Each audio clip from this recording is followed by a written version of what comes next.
Ano po yung hinihintay ninyo na part 2 ng aking kwento? Hinila din niya yung kamay kong pabigla. Tapos talagang naiyak ako sa sobrang sakit. Dami-dami nung mga nagastos ko. Ganun siya. Walang nangyari. Frozen pa rin kasi ako sa story ko, sa social media account ko po. Tapos merong friend ko na nakakita at nag-message siya sa akin. Eto po yung message niya. Okay, so noong May 2023, last year, nag-post ako na isang story. Message sa akin si Ma'am Judy. Sabi niya, frozen shoulder. So, sabi ko, yes, ma'am. Tapos, sinabi niya, ay, therapy ma. Tapos, sinabi ko pa, saan? Saan yan? Kasi sabi ko, okay na naman siya. Wala na masyadong pain. Pero kailangan ko pa rin magpa-PT kasi hindi ko pa rin masyadong may galaw. Nahihirapan pa rin ako. Tapos kasi, husband kasi niya ay isang stroke patient. So, tinanong ko siya, yan ba yung gamit mo sa husband mo? Then, sabi niya, opo, punta ka lang sa Blue Gray para mademohan ka. Magtanong ka lang daw sa crew ng coffee shop. Tapos tinanong ko siya, kumusta na po yung husband nyo? Sabi niya, nakakalakad na. Umabot na nga sila. Actually, nakita ko yung picture nila. Naglakad-lakad sila dun sa May Simala. So, imagine nyo, gano'ng kalayo lalakarin nun for a stroke patient. Okay, so after nung May, nakalimutan ko na naman, may binigay siya ng mga links sa akin. Kasi may tanong ako about the product and all, tapos binigay siya. At tapos, busy kasi ako, so hindi ko na-check totally. Tapos, siyempre, maraming nangyari, yung aksidente uli ako and all. So, medyo na-busy talaga, sobrang busy. Tapos, bigla na lang one day, nakita ko, alam mo yung nagre-reels, nag-check ako ng reels sa Facebook, nakita ko, isang lalaki, Parkinson's. Nakita ko sa reels, ginamitan siya ng produkto na parang nahihirapan siya maglakad. Tapos biglang, after ng treatment, hindi na nagsishake, tapos nakapaglakad na siya na straight. Lang to, sir. Opo. First therapy pa lang. Karamdaman mo na hindi mo nagagawa dati. Yung braso lang po, hindi na talagang may taas yan. For ilang taon na po? 5 years. 5 years? Kasi ako po nagbabantay. So, sabi ko, wow, amazing naman itong product na to. So, nagtanong-tanong pa ako ulit sa kanya. Kasi, if you check, May siya nag-message sa akin. August na ito nung nakita ko yung reel. So, doon ako naging interested ulit. Dahil sa nakita kong yun. So, sabi ko, saan ba pwedeng makatry and how much yung basic nun? Di ba sabi mo na nakasale siya? Then sabi niya, papahiram niya ako. Sabi ko, saan ko pwedeng, one weekend yata, sinanong ko siya, saan ko pwedeng kunin? Kaso, nasa Digos naman siya.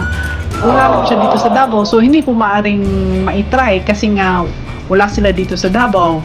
Out of town sila.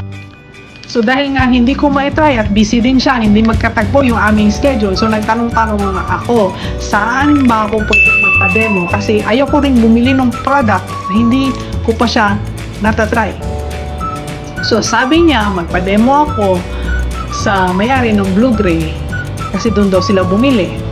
Tapos, nagtanong ako kung anong oras. Ayan, so, yun ang sinabi niya sa akin. Usually daw sa hapon, pero chat daw muna niya yung distributor. So, thankfully, nag-research ako. Tapos, nakita ko yung number ng Blue Gray at natawagan ko sila. And, nakausap ko si Sir Rodolph Cruz at pa-schedule ako ng demo ng weekend kasi nga para hindi ako busy at masamahan din ako ng nanay ko doon.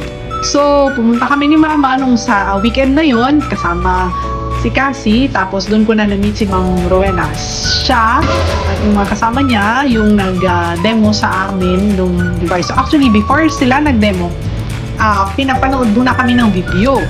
So, yung pinanood namin na video, doon ako medyo nakot yung interest ko kasi pinanood ko yung video, nagulat ako kasi ang sadya ko lang naman talaga doon is magkaroon ng relief or solusyon para sa aking frozen shoulder.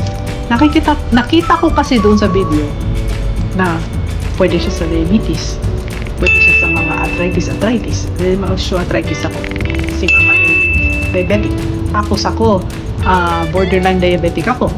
Tapos, nakalagay rin mo, pwede siya sa high blood. At marami pang mga conditions na, mga health issues na pwedeng gamitan ng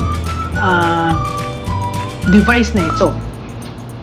Tapos, isa pa talagang nagtulak pa sa akin na parang itry itong product na ito. Dahil pwede ko rin siyang gamitin sa kay Cassie dahil nga sinabi niya pwede siya for animals. And sa mga nakakakilala sa akin, alam niyo naman na for the past 2 years, medyo nagka-problema ako kay Cassie. Ilang beses din kami pabalik-balik sa vet dahil sa kanyang low platelet count. So, maraming gamutan, maraming test, lahat mga blood parasite test, ang daming nagastos. Ang laki na ng nagastos ko for that. CBC every now and then. So, hindi pa rin mag-normal ang kanyang platelet count. Kaya, talagang naengganyo na ako. Pero syempre, sabi ko, magpapademo pa rin ako. Magpapademo muna ako bago ako bibili. So, syempre, habang nanunumuhan ako. Ganun. Actually, after ng demo, I have to be frank with you. Hindi po nawala immediately ang aking frozen shoulder. Oh no! Pero, bakit ako ng desisyon na bumili? Kasi, akala ko at first, ako lang ang dedemohan. Kasi ako nga nagpabook ng appointment. Ang nangyari, sabi nila sa akin, oh sige, si mami naman. So, maupo ka muna dun sa couch. Okay. So, tinuha ko si Cassie kay mama. Tapos si mama naman yung binuweran nila para ma-experience niya. Ganun. So, habang nakaupo ako doon, naghintay, syempre, medyo matagal din pag-blower kay mama. Ganun. Hindi ko napansin, nakatulog na ako. Kasi ang sarap sa pakiramdam talaga nung binlower nila ako.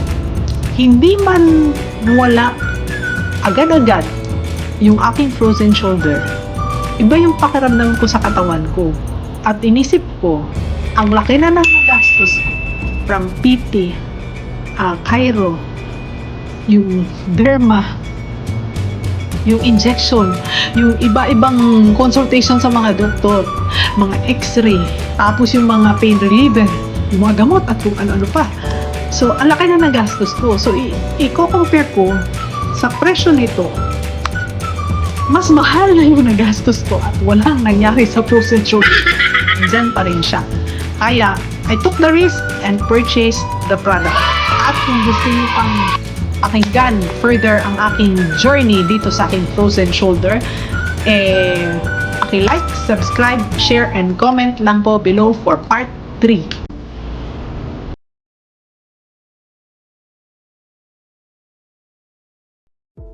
Thank you for watching. If you enjoyed this video, remember to give it a thumbs up and hit that subscribe and notification bell for more content like this. See you on the next one.